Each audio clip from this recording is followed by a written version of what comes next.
They never noticed the boy in the back row. They, the brilliant students of the Massachusetts Institute of Technology, were used to assuming that anyone who sat in the back was lazy, tired, or just there to check the attendance box. No one turned their head to look behind them, where a thin boy with messy hair and a faded jacket sat in silence like a shadow. Daniel Cole didn't have a student ID, no number, no MIT.edu email. He wasn't here because he had been accepted. He was here because his father mopped this lecture hall every night. By day, Mr. Cole moved quietly behind a mop. By night, he slept in a tiny room behind the library.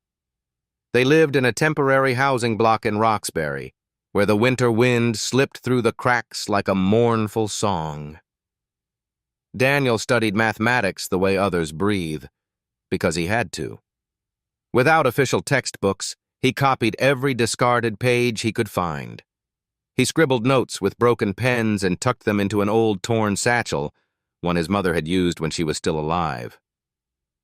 That morning, the sky over Cambridge was a dull, metallic gray. Wind swept through the old brick walls of MIT. Lecture Hall 10 to 250 was packed.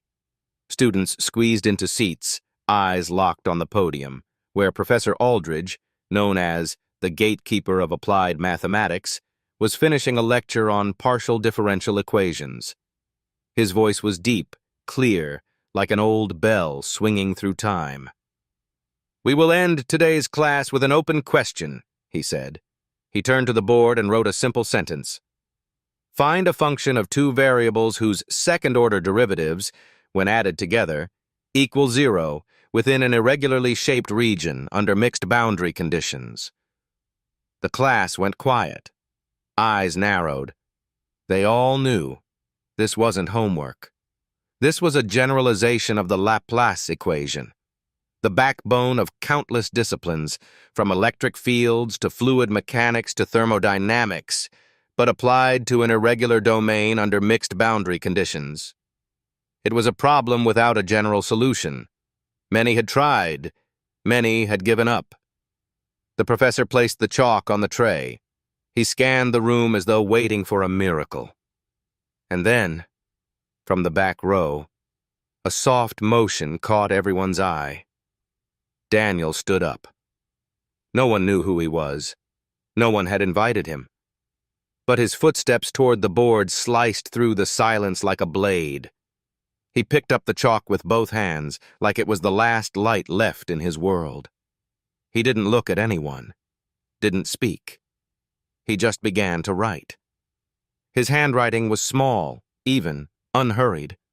He started by dividing the irregular domain into smaller subregions. Then, instead of using the classical variational methods, he applied a kind of harmonic mapping, a technique most dismissed as too complex for uneven boundary conditions.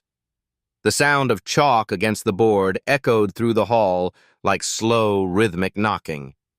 Every line he drew had purpose. Every transformation had structure. And then, at line 37, he stopped. Daniel turned around. He placed the chalk back on the tray. He did not bow. He did not ask permission. The air in the lecture hall grew heavy. A student whispered, That's correct." Professor Aldridge stepped forward. For 10 long seconds he said nothing. He just looked. Then he raised his head and faced the class. "Ladies and gentlemen, this is the first viable solution I have seen to this problem, in an irregular domain." A ripple of murmurs passed through the room. Phones appeared in hands. Someone asked for the boy's name. Daniel simply said, "My name is Daniel Cole. I'm Mr. Cole's son, the janitor."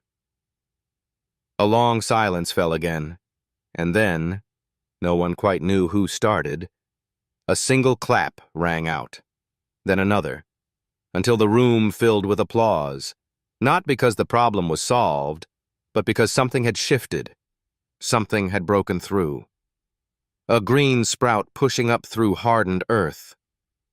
Daniel bowed his head slightly and returned to his seat, as if he'd never left. But everyone knew he was no longer invisible. The news traveled faster than anyone expected. Within 2 days, Professor Aldridge's inbox was flooded, first from colleagues on campus, then from other institutions, Stanford, Caltech, even Cambridge. They all wanted to know one thing: who was the boy?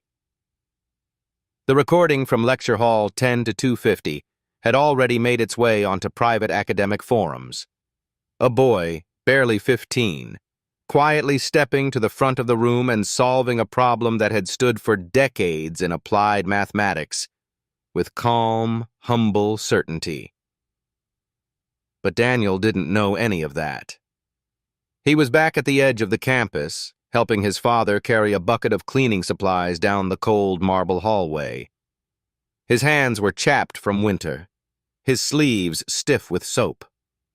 That night, Professor Aldridge came to find them. He stood awkwardly at the door to the maintenance office, hat in hand. Mr. Cole was on his knees polishing a brass vent, and Daniel was bent over a second-hand textbook, scribbling notes into the margins with a broken pencil. "Mr. Cole?" Aldridge asked softly. The man looked up, startled, then stood, wiping his hands on his worn pants. "Yes, sir," he said, glancing at Daniel. "I came to speak with your son," the professor said, "about mathematics." Mr. Cole straightened. There was pride in his spine, but also hesitation. "He's just a kid," he said quietly. "He likes numbers, draws them sometimes. Don't pay it too much mind." But Aldridge smiled. "No, sir," he said gently. "He doesn't draw them. He sees them." He turned to Daniel. "There's a mathematics conference this weekend, here in Boston. I'd like you to come." Daniel didn't respond right away. He just stared, cautious. "I don't have a suit," he finally whispered. The professor chuckled. "I don't care if you wear a curtain. I just want them to see your mind." The conference hall was tall and cold. Grand chandeliers and velvet drapes made the place feel like it belonged to another world, the world of polished shoes and leather portfolios. Daniel wore a borrowed blazer 3 sizes too big. His father stood beside him at the entrance holding a brown paper bag with a sandwich inside. Peanut butter and jelly. "I'll be right outside," Mr. Cole said, trying to smile. "Don't let him scare you." Inside, the room was full of murmurs and skepticism. Professors from Ivy League schools, industry researchers, and graduate students from around the world were gathered for a closed-session presentation. The topic: a reconsideration of harmonic methods in irregular boundary conditions. The speaker: Daniel Cole. There were whispers even before he stepped to the podium. "That's the janitor's kid? He's just a teenager. This is a joke, right?" But Aldridge stood firm beside him, placing a reassuring hand on his shoulder. "Show them," he said. Daniel stepped up. He didn't open with a joke, didn't thank the audience. He didn't even introduce himself. He simply picked up the chalk, walked to the board, and began. Line by line, he reconstructed the proof he had written just days ago. But now, he went further. He began with geometry, breaking the domain into rational cells, then introducing a set of transformations no one in the room had seen before. He redefined the problem in terms of balance and flow, showing how irregular shapes could be smoothed mathematically by mimicking the way rivers curve through land. The room slowly quieted. Some took notes. Others just watched, bewildered. One professor leaned forward, squinting through his glasses. "What substitution did he just make?" he whispered. "He turned a second-order PDE into a dynamic flow system," another murmured. That's new." By the time Daniel turned around, the entire board was covered. but not chaotically. It looked more like a painting than a proof. Clean lines, clear steps, a kind of gentle logic that seemed almost musical. He placed the chalk down.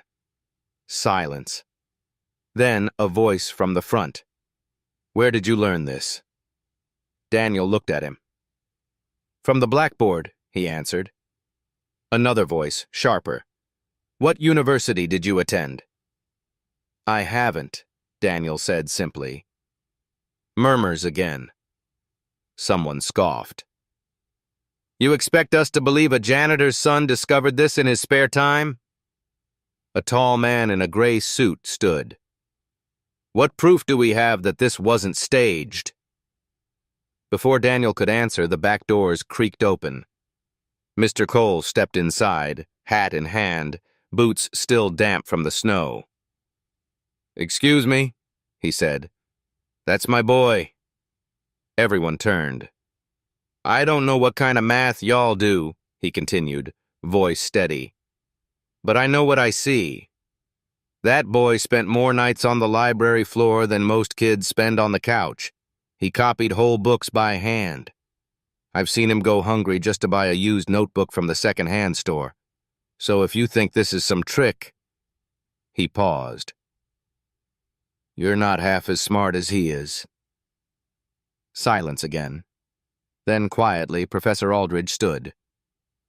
"I move that this solution be submitted to peer review," he said. "Peer review," he said. "And that the authorship be attributed solely and fully to Daniel Cole." No one objected. Daniel looked down at his shoes. They were old, scuffed. The sole was peeling at the back. But for the first time, he didn't wish for new ones. He just wanted to get back to his notebook, and the page he hadn't finished yet. They gave him a desk. It was old, tucked in the corner of a faculty lounge, next to a window that hadn't opened in years. The light that fell on it was weak and golden, the kind of light that made chalk dust shimmer like snow. It wasn't much, but to Daniel, it felt like a cathedral. He sat there for hours each day, quietly working through textbooks and journals that students had long forgotten. They gave him access to the back room of the mathematics library and to a cabinet filled with unused graph paper. He didn't ask for more. One morning, a graduate student walked by and paused. "What are you drawing?" she asked. Daniel didn't look up. He was hunched over a large sheet of paper, hands smudged with pencil and eraser dust. "Maps," he said simply. The student stepped closer, but they weren't maps. Not of any country. What she saw were loops, curves, spirals nested within spirals. Some lines folded into themselves, others seemed to stretch off into impossible horizons. "Are these topological diagrams?" she asked, startled. Daniel nodded. "I'm trying to draw a space where boundaries don't exist," he said. Later that week, Professor Aldridge returned to find the entire lounge wall covered in Daniel's drawings. They were pinned up with thumbtacks, each sheet feeding into the next, forming a vast, interconnected mural of geometric thought. He stared, breath held, because what he saw was not mimicry, it was original. The patterns hinted at a comprehension of manifolds and non-Euclidean surfaces that most students wouldn't reach until their final year of graduate school. In one corner, Daniel had sketched a torus folded into 4 dimensions, intersecting itself gently like silk tied in air.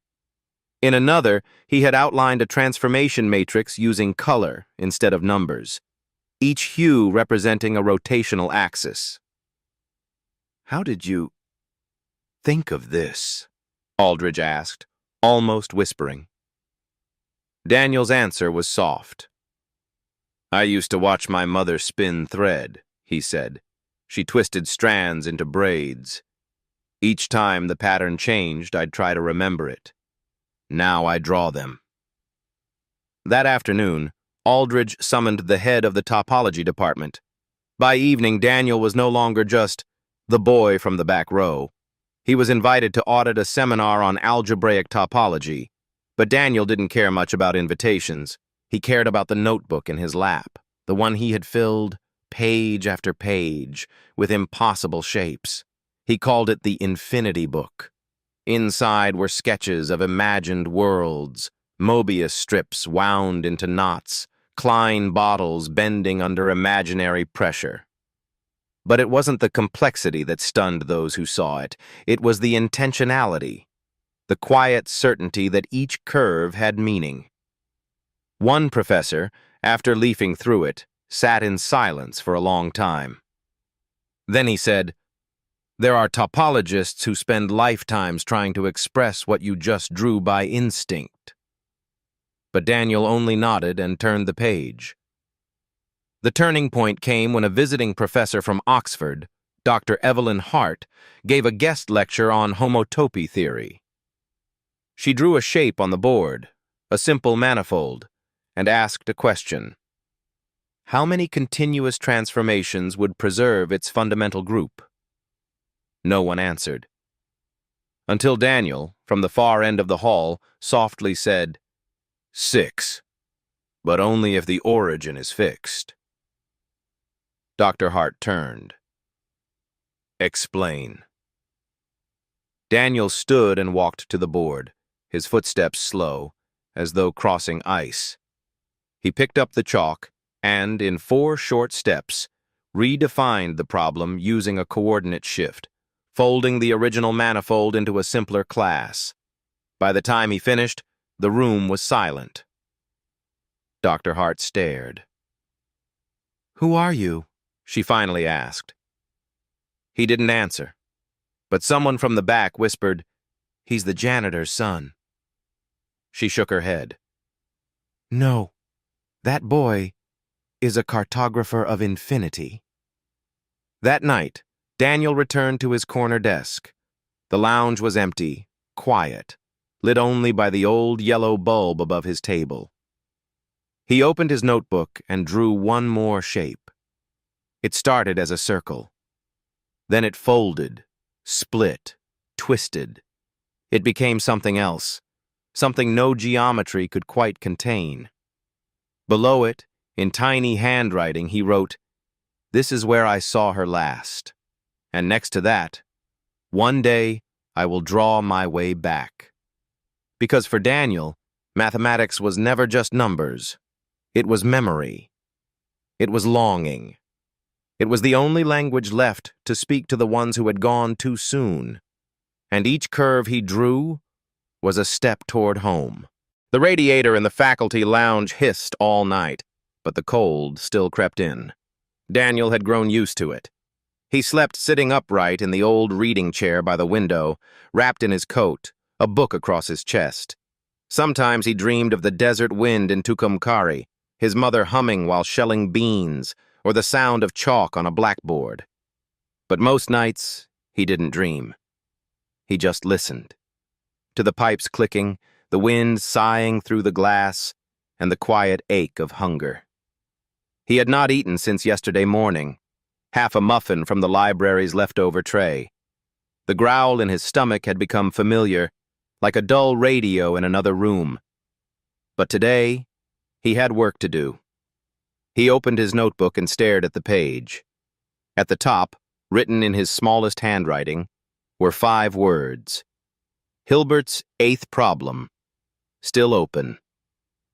He didn't know everything about David Hilbert, only that he was one of the giants, and in 1900, he had listed 23 unsolved problems for the century to solve. Most had been resolved, some had been refuted, but a few remained. And one of them, the 8th, dealt with the distribution of prime numbers, a problem that whispered from the shadows of number theory.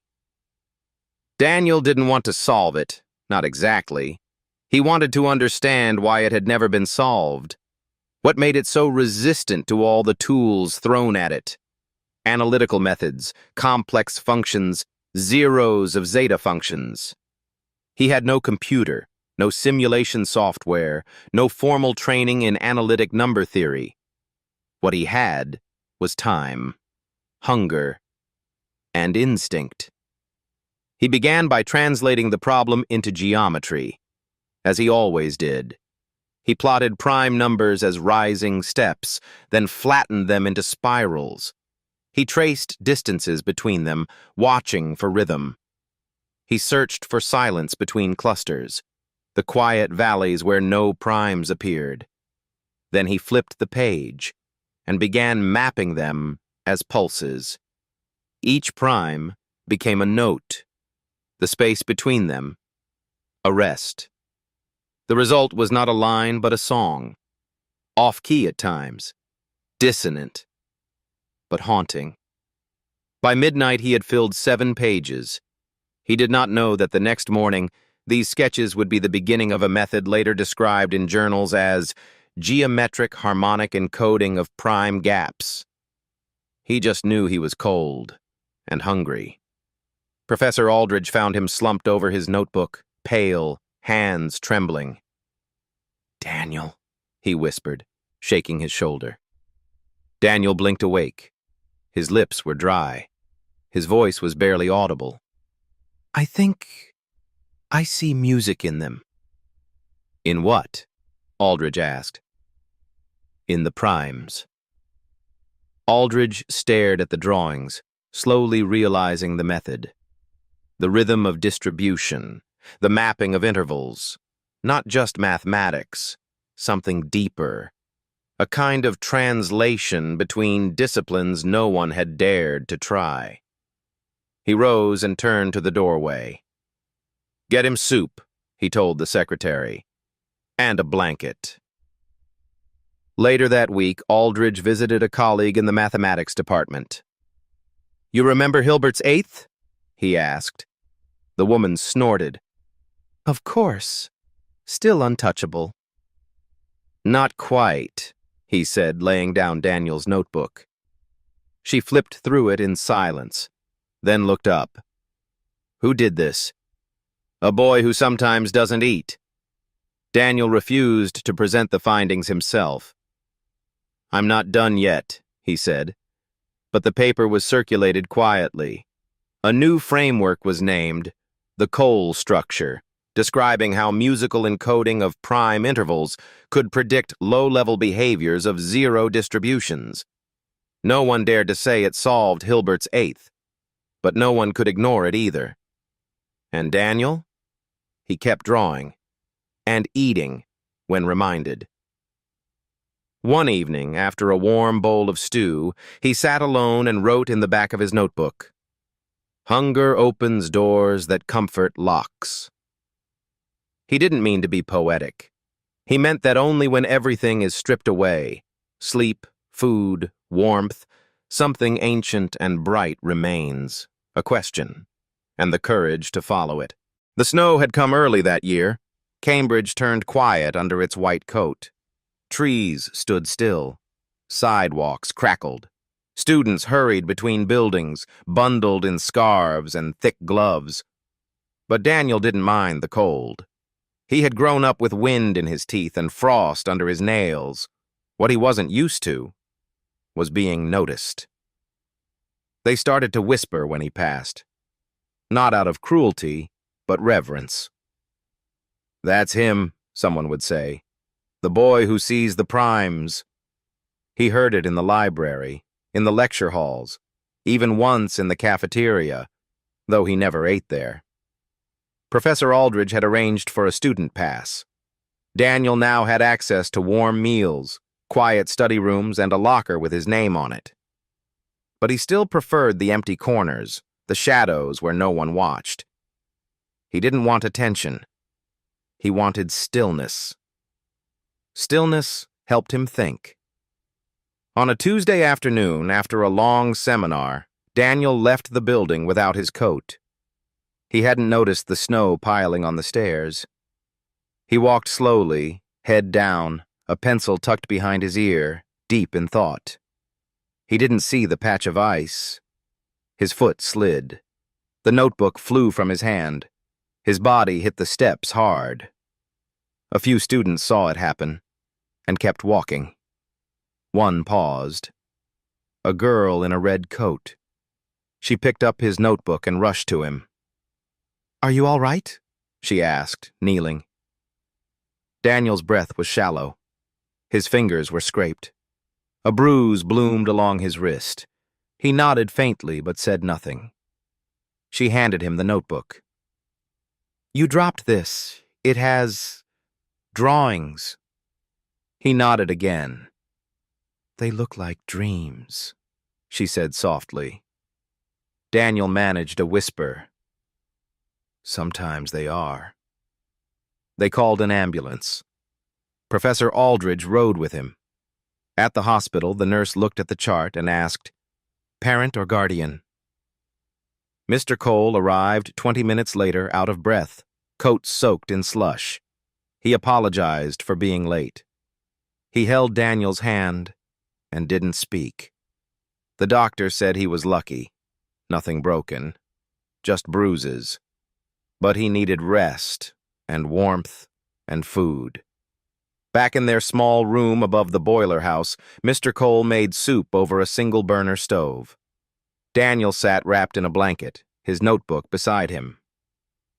"I don't like seeing you fall, son," his father said gently. "I wasn't looking where I stepped," Daniel replied. His father looked at the notebook. "Maybe it's time someone helped carry that too." The next morning, when Daniel returned to campus, something had changed. The steps where he had fallen were cleared, salted. A folded blanket lay on the bench near the door, and taped to it, a handwritten note. "For Daniel, let us take care of you too." No signature, no grand gesture, just quiet kindness. That winter the snow kept coming, but so did warmth, in unexpected ways. A retired professor from Poland sent him a rare book on modular forms with a letter. "I heard you understand things no one else dares to." A dining hall worker tucked extra bread into his tray, whispering, "For when you forget to eat." And once, late at night, the girl in the red coat left a thermos of tea beside his desk in the lounge. He never asked her name, but he drank the tea and smiled. Daniel kept drawing.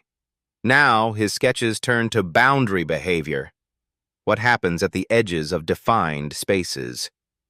He found comfort in the idea that even limits could be softened, that no wall is final, that every sharp edge could be bent into a circle, if only you looked from far enough away. One day he wrote at the top of his page, "Cold defines the shape of warmth." He didn't mean it metaphorically. He meant it mathematically. But also, maybe, a little bit poetically. The chalkboard stretched across the room, smooth and dark as still water. It was late, long after sunset, and the hall was empty. But Daniel stood before it, sleeves rolled to his elbows, eyes focused, breath slow. In his hand, a piece of chalk. He began with a single line, then another. He wasn't copying. He wasn't referencing. Every stroke came from memory. Not rote memory, but the kind that lives deep in the bones. He was building something. The structure began to grow, a flow equation defined on an irregular surface shaped by natural boundary interactions. He invoked techniques from quantum mechanics, introduced modified Laplacians, transformed the space using gentle conformal mappings. Hours passed. One by one, professors arrived. They had heard the rumors that the janitor's son was attempting the impossible, that he had found a new way to understand wave functions inside non-convex boundary fields. Not just mathematically, but geometrically, as if he could see the quantum motion like ripples in water. He didn't turn to greet them. He just kept writing. When he finally stopped, the board was full. 36 steps. No scribbles. No hesitation. Daniel stepped back, chalk dust on his fingertips, and said quietly, "It holds, even when the boundary folds inward." Silence. A doctoral student whispered, "He proved it." Someone else sat down, hands over mouth. A professor stared blankly, blinking away tears. Because what Daniel had done wasn't just technical. It wasn't just rare. It was beautiful. The kind of beauty that made time slow. That reminded them why they fell in love with mathematics to begin with. Word spread. A copy of the proof was sent to a conference in Zurich, another to a review board in Tokyo. MIT's own department scrambled to preserve the chalkboard overnight. A high-resolution photograph was framed. They called it the Cole Resolution. Some said it was a revolution in boundary quantum geometry. Others simply said, "This is what math looks like when it's alive."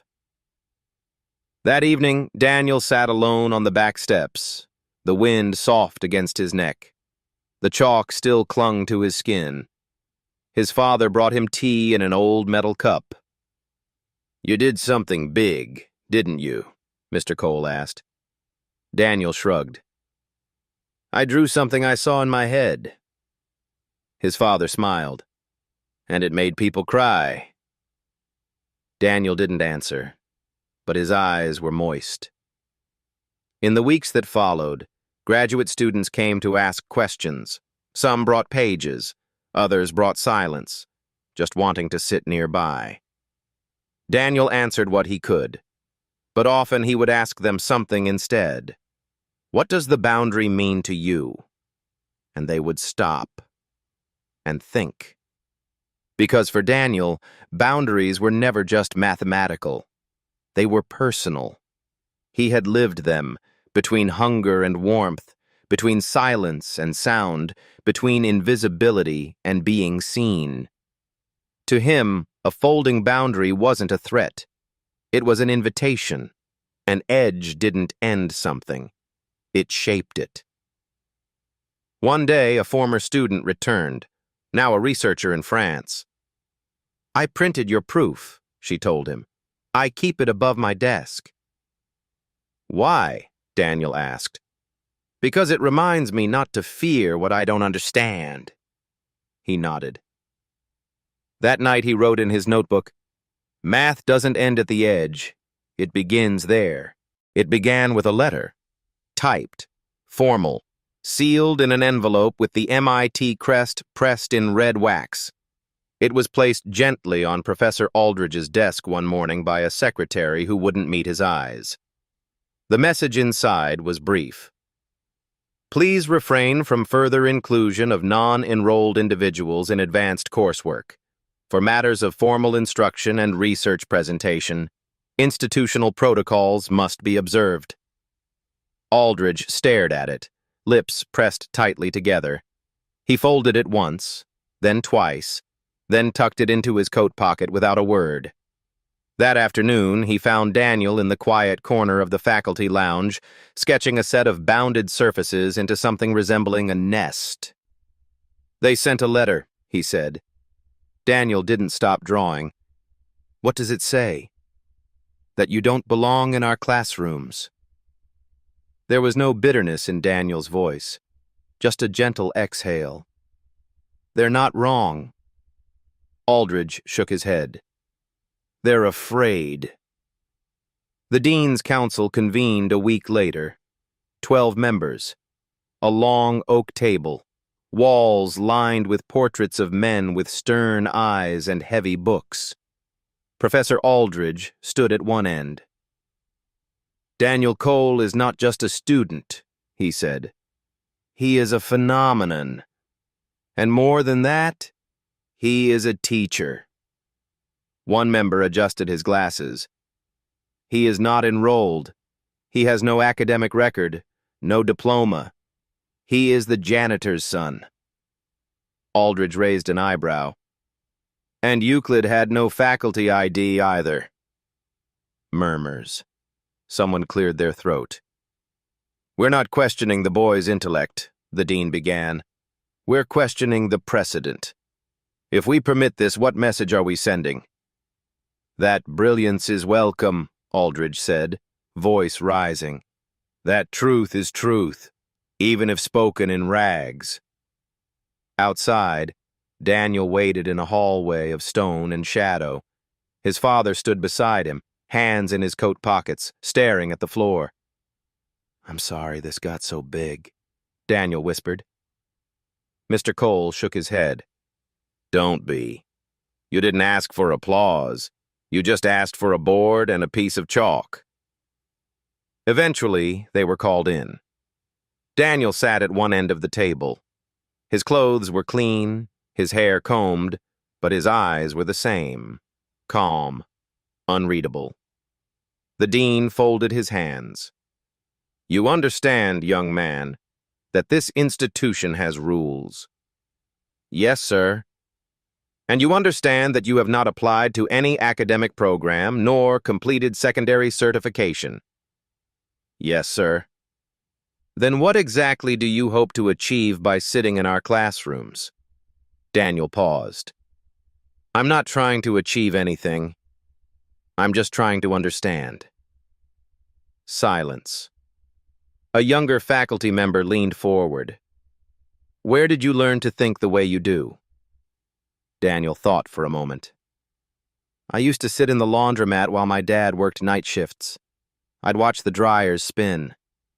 I started wondering what would happen if they spun in 4 dimensions. That's when I started drawing them. The dean scoffed softly. And now you're advising graduate students on wave behavior? I'm not advising anyone, Daniel said. I just answer when someone asks. The room grew still. Then a voice, rough but clear, spoke up. It was Mr. Cole. I don't know what any of you talk about when it comes to math, he said. I mop the floors after you've all gone home, but I know this. My son has slept more nights in this building than in a bed. He eats what he can, when he can. He listens better than most men I've ever met. And every time he draws, he leaves something behind that makes other people stop and feel something. He looked around the room. I don't care what paperwork he doesn't have. I care about what's in his head. And I think you do too. A vote was held. 7 in favor, 5 against. The motion passed. Daniel Cole would be granted provisional academic status, a classification that had not been used in decades, allowing him to attend courses, participate in research, and submit independent work for peer review. There would be no scholarship, no stipend. But he would have a seat, a place. Later that evening, Daniel walked alone to the old lecture hall. He placed his hand on the doorframe where years of chalk dust had stained the wood. Then he stepped inside and sat in the back row, just like before. Only now, it was his row. And the board was waiting. It started with a letter, again. But this one was different. It came in a torn envelope, smudged with desert dust. Inside was a single page, lined paper, blue ink, written in a careful but unsteady hand. Dear Daniel, we still remember you here. Some of the kids at the community center talk about you like a legend. The boy who used to draw numbers in the dirt. The one who could see shapes in the sky. We've reopened the old shed behind the church. The roof leaks a little, but there's space. And the children, they have nothing. No books, no teachers. But maybe they have you. There was no signature. Daniel held the letter for a long time, then folded it gently, placed it in his coat pocket, and stood at the window overlooking the Charles River. Winter was fading. Ice cracked along the edges of the water. The city hummed with the soft stirrings of spring. 2 weeks later, Daniel packed his satchel, a few notebooks, a jacket, a photograph of his mother, worn and creased at the corners. He left quietly. No farewell gathering, no announcements. just a handshake with Aldridge, who nodded, eyes full. "You're not walking away," the professor said. "You're walking toward something." Tucumcari hadn't changed much. The same cracked sidewalks, the same rusted fences. The sun was sharper here, the wind less forgiving. But the sky, wide and endless, greeted him like an old friend. The church was still there, its steeple leaning slightly to one side. Behind it, the old tool shed had been swept clean. A blackboard, chipped but standing, had been mounted on the wall. There were no desks, only crates and milk cartons turned on their sides. And the children. 9 of them on the first day, ranging from 6 to 12. Quiet, wary, curious. Daniel didn't introduce himself as a mathematician. He didn't talk about MIT. He drew a circle on the board and said, "What if I told you this shape could hold all the numbers in the world?" And they leaned in. Days turned to weeks. The classroom grew. More children came. Someone donated a stack of pencils. Another brought chalk. Daniel used cardboard scraps as graph paper. He taught them how to fold origami to understand surface area. He showed them how shadows could teach geometry. One day he drew a spiral. "This," he said, "is how seeds arrange themselves in sunflowers." The children gasped. One girl whispered, "That's beautiful."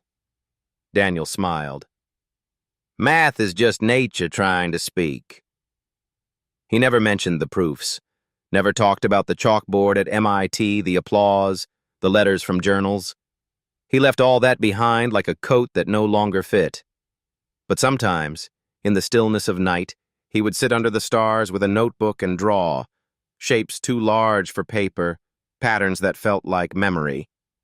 Not for recognition, not for solving, just to remember, to listen. One afternoon, a reporter came. Word had spread. A boy genius returned to his dust town roots, teaching children with no electricity. The man asked questions, took photos, asked for quotes. Daniel only said, "I was given a lot. I just want to give something back." The article appeared in a Sunday paper, and then a trickle. Donations, books, solar lamps. One local woman came every day to cook lunch for the kids. The shed turned into a school, not a big one, not fancy, but full of light. Late one night, a boy lingered after class. He was 12, shy, brilliant. Daniel had noticed the way he traced spirals in his notebook when he thought no one was watching. The boy looked up. "I think I see something in the way the numbers fall apart." Daniel leaned down. "Then you follow it." "But what if it's wrong?" Daniel smiled, eyes kind. "Then you're closer than most." The desert wind blew outside, and inside the little school, the next great mathematician, barefoot, curious, hungry, picked up a pencil and drew. The cough had started weeks ago. Soft at first, barely more than a breath, then sharper, persistent. Daniel ignored it, as he did with most discomforts. But when blood appeared on the tissue one morning, he folded it carefully and placed it in his pocket like a secret. He had always known his body carried shadows. His mother's illness had never been named, only whispered about in the community as something in the blood. Now, he understood, and he knew what it meant. But there were still things to do. At night, after the children left, Daniel sat by the oil lamp and opened an old envelope. Inside were his mother's notes, half-burned edges, faded ink, scraps of equations, fragments of thought. She had never called herself a mathematician, but her curiosity had been fierce.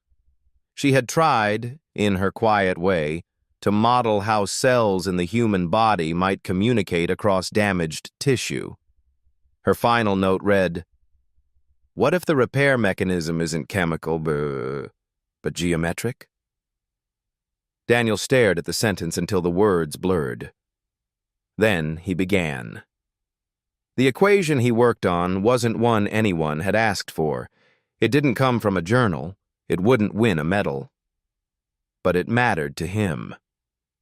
He imagined the body not as a system of organs, but as a lattice, a space of connection and signal.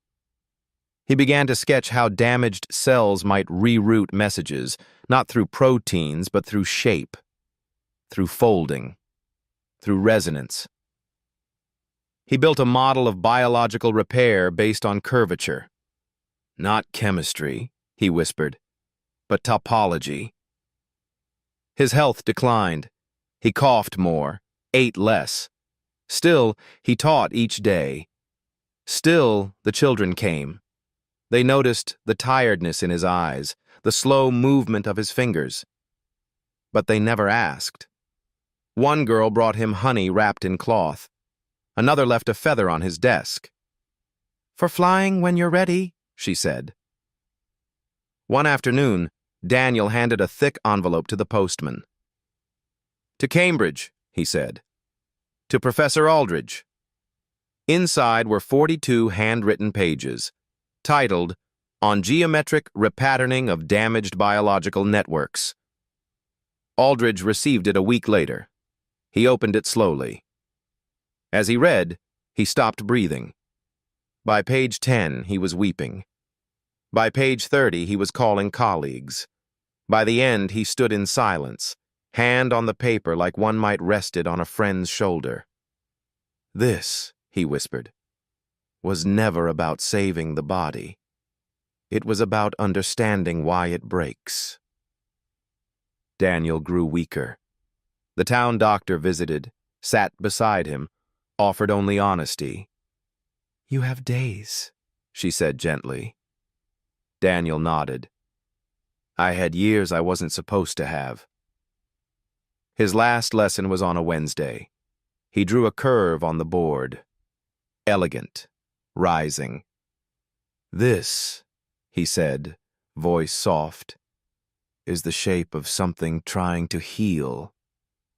Then he sat down and closed his eyes. That night, the children stayed late. One read aloud from his notes. One hummed a song. One lit a candle. And in the dark, someone whispered, "He gave us the language to see the world." Outside, the desert wind blew softly. Inside, the last page of Daniel's notebook was left open. It held only 7 words. "Every fracture is the start of form." The children built the fire from dry mesquite branches. It crackled softly under the cold New Mexico sky, casting long shadows that danced on the walls of the shed Daniel once called his school. They sat in a circle, holding notebooks and chalk pieces, whispering memories like prayers. No one said his name too loudly. It was as if the desert itself had paused to listen.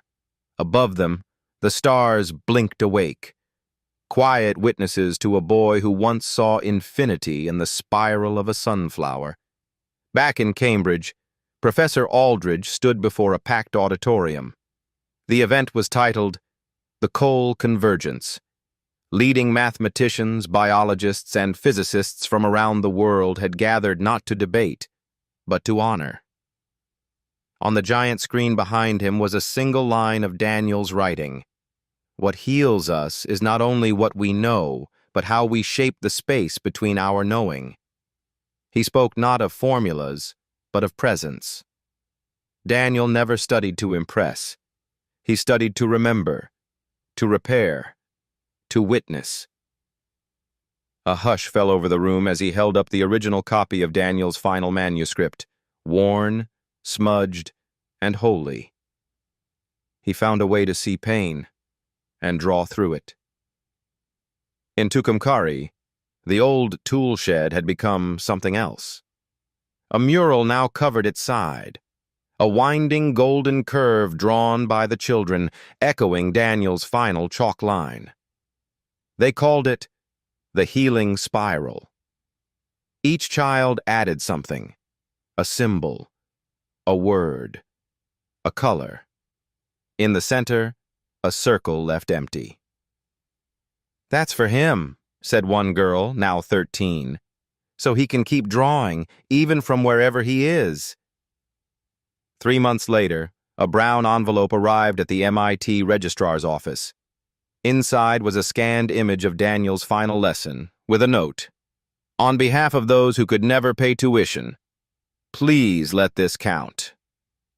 Attached was a petition signed by over 400 professors worldwide, requesting that Daniel Cole be awarded an honorary degree, posthumously.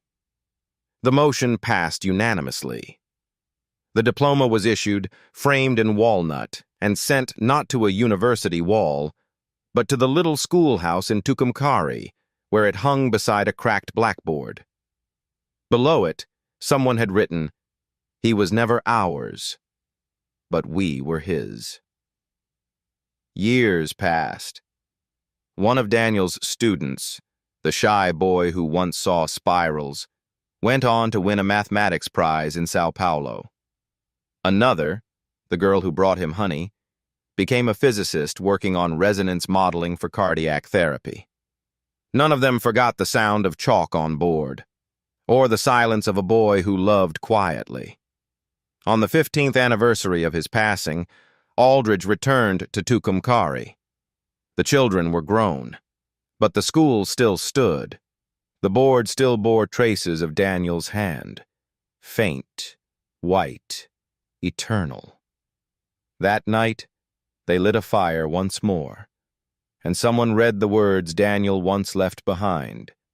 "If a janitor can raise a mathematician, then any child can reach the light, if we give them just one matchstick." And they passed the flame, from hand to hand, from one quiet heart to the next, until the desert glowed with the warmest light. Some stories end not with applause, but with quiet, the kind of quiet that lingers, like the scent of chalk after a lesson. Daniel's story reminds us that brilliance does not always wear a badge, that the loudest minds are not always the deepest, and that some of the greatest breakthroughs do not emerge from marble halls, but from creaking floorboards, dusty notebooks, and hunger softened by hope. In every overlooked child, in every back row of every forgotten classroom, there may be a Daniel, waiting not for rescue, but for a chance. And perhaps, the next time we pass someone sweeping the floor or see a child tracing spirals in the sand, we will remember, genius is not rare. Opportunity is. So leave a door unlocked, leave a chalkboard open, and always, always leave the light on. To the quiet ones, the dreamers in back rows, the janitor's children, the uninvited minds who think in silence, this story is yours.